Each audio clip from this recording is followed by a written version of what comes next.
Hi crochet friends, welcome back to my channel. I'm Stefania and today I'm going to be painting an animal portrait. Specifically, I'll be painting a pigeon. For my fellow pigeon lovers out there, you'll understand why I chose to paint a pigeon, but for others you might be wondering, why a pigeon? Don't worry, I'll be covering that in the video. This will be a cozy crafting style video, so grab something for yourself to work on and let's get started. I already have a number of canvases painted and I selected a couple of them that I think will make for a good background. I think I want it to be one of these larger ones, and my gut is leaning to this one, so we'll start with this one. Quick update on my hand. As you can see, it's no longer wrapped and not super shiny from a bunch of Vaseline on it. It's still a little tender to the touch, but I am starting to do more and more normal activities, and I've even tried out crocheting a little bit, so you'll see a line on my finger. So hopefully we can resume some crochet tutorials and other crocheting on camera in the near future. But I decided we're painting today, so let's get into it. While I paint, I'm going to watch some YouTube and put you in a time lapse, so let's get started.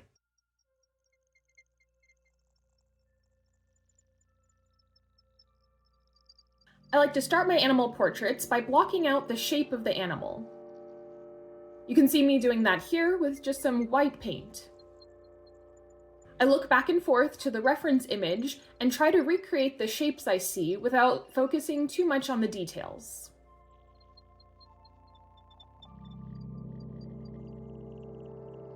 Once I have this outline, I fill the rest in to create a base coat of white.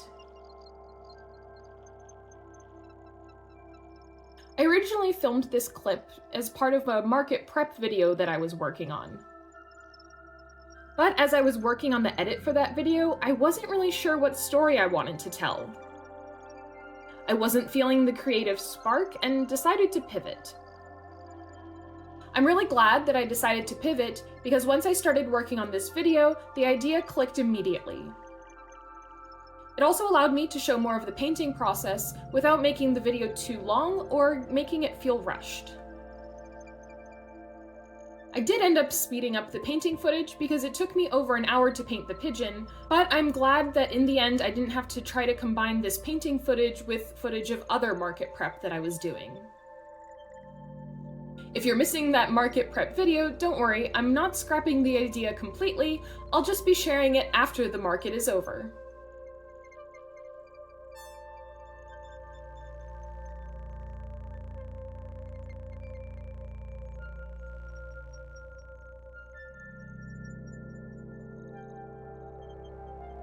Once the base coat is complete, I then start to add some layers of color. Looking at the reference photo, I noticed that there were two different kinds of gray that were on the pigeon, a more reddish gray and a more blue gray on the head and wing. This helped limit my color palette, which keeps the painting a bit more cohesive. With this new video idea, I had to figure out what I wanted to include as a voiceover. Obviously, you're listening to that voiceover now, but I wanted to come up with some sort of story to tell. Since I'm painting a pigeon, it was pretty easy to decide that the story I wanted to tell is explain why I wanted to paint this pigeon. I fell down a bit of a rabbit hole the other day researching pigeons and finding different stories to tell about them, so I'm going to share those with you now.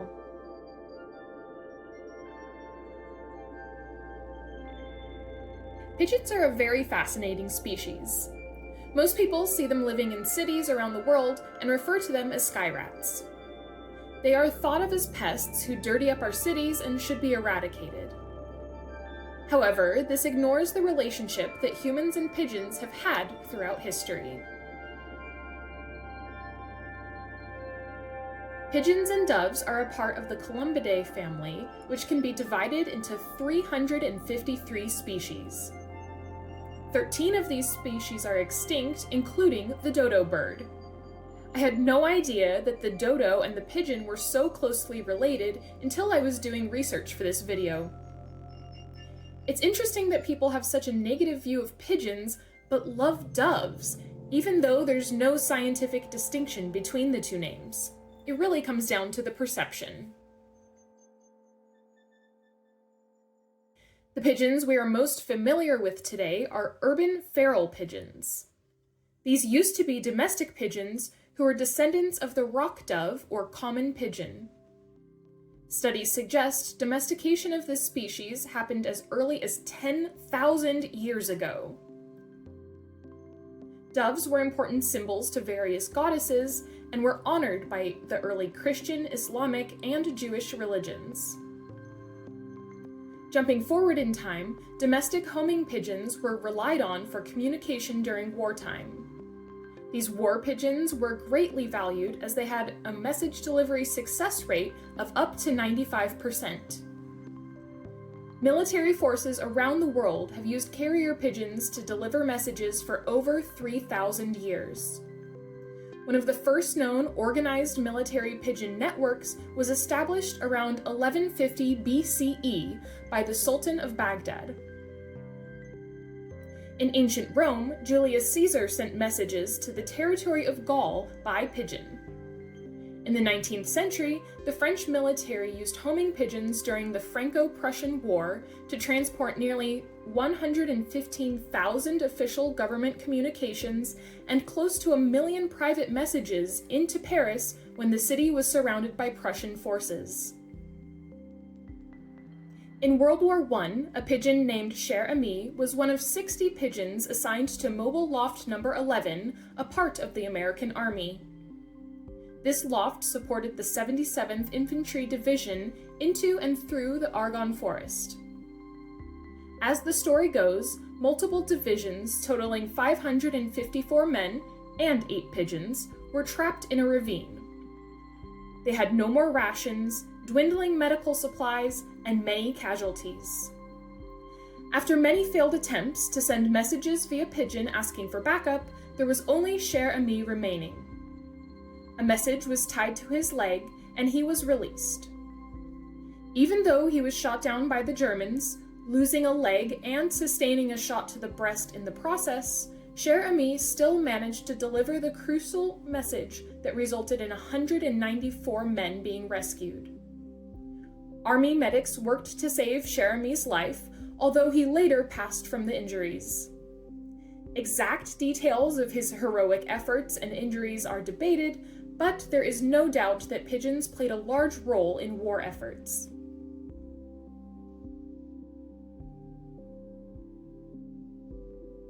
In World War II, 32 pigeons were even awarded the Dickin Medal for brave service to their country. The first pigeons to receive this award were 3 birds who served with the UK's Royal Air Force and delivered messages that led to the recovery of air crews from ditched aircraft. One of these pigeons was named White Vision. In October of 1943, she was aboard a seaplane which was forced to land in the North Sea off the coast of Scotland.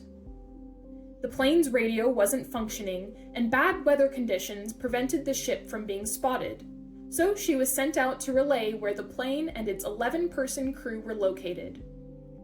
She flew for 9 hours against a strong headwind, covering 60 miles or 97 kilometers before she reached her pigeon loft. Thanks to the delivery of her message, the search was resumed and the plane was found after being at sea for around 19 hours.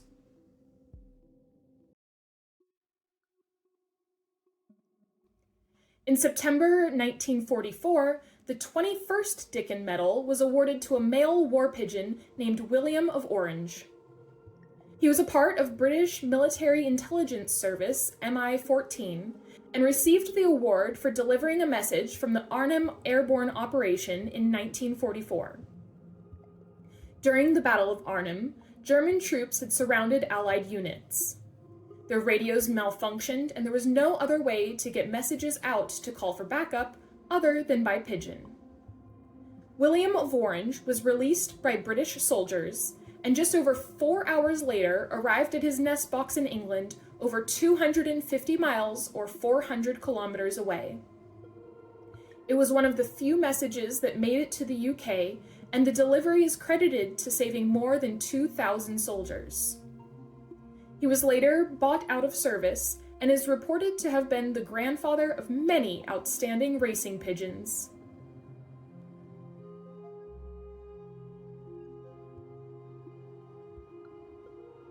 After World War II ended, programs that provided rations for pigeons stopped, and keepers were left to take care of their flocks on their own.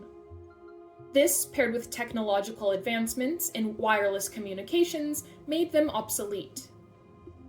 They did an excellent job of providing one-way communication, but soon people relied on the instantaneous two-way communications of the telephone. And so pigeon flocks were abandoned and left to fend for themselves.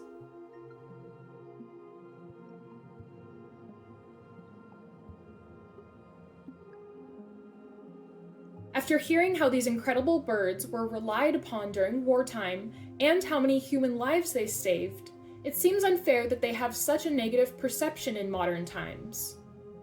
We bred this species, used them for our own purposes, and then abandoned them when they were no longer useful. The species did their best to adapt, finding homes in cities where they can scavenge for food. However, without access to quality food, they are more susceptible to poor health. Living in cities, these feral pigeon populations also don't have access to natural nesting materials. This leads them to scavenge whatever materials they can find, oftentimes including string, hair, or wire.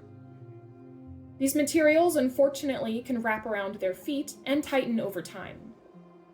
This causes a condition called string foot, which can lead to infection and the loss of toes or even the whole foot.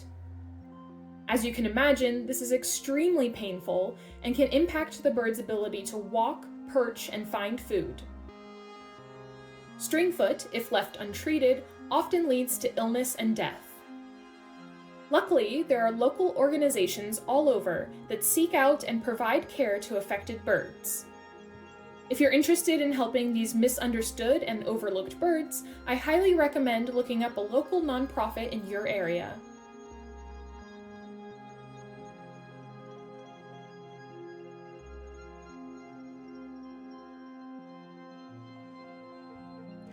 I've noticed that there's a large overlap between people who care about pigeons and the queer community.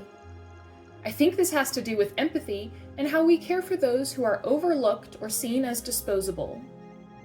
The average person can see a feral dog or cat on the street and want to help them, but that same care isn't often extended to birds. I hope that this can change, which is partly why I wanted to paint this portrait and share some of their history. It's only through outreach and education that we can change people's minds and perception of this special species. Well, that was an hour of painting, so I think I'm going to call it here for today. I'll let this layer dry and go back and fix the foot and add something for the pigeon to be walking on. I like to do the eyeball last so they're not staring at me while I add those details. But I'll see you soon with the next market prep update. I did end up forgetting to film the rest of my time painting, but I only added some finishing details and the ground. It doesn't look exactly like the reference photo, but I think it looks close enough. Whenever I'm out and about, I love looking at the pigeons that are around the city. I captured this footage in Utrecht the other day while I was out enjoying the sunshine. I hope that if they were to see the portrait that I painted, that they would appreciate my attempt at capturing their beauty. Thanks for watching till the end of the video. If you liked this video, make sure you leave a like and subscribe to my channel. It really helps me out a lot. I make new videos every week, including check-in videos, crochet tutorials, and other craft content. I'm really pleased with how this painting turned out, and I hope you liked it too. If you like this kind of video, make sure you leave a comment letting me know what animal you think I should try painting next. Thanks so much for watching, and I'll see you next time. Bye!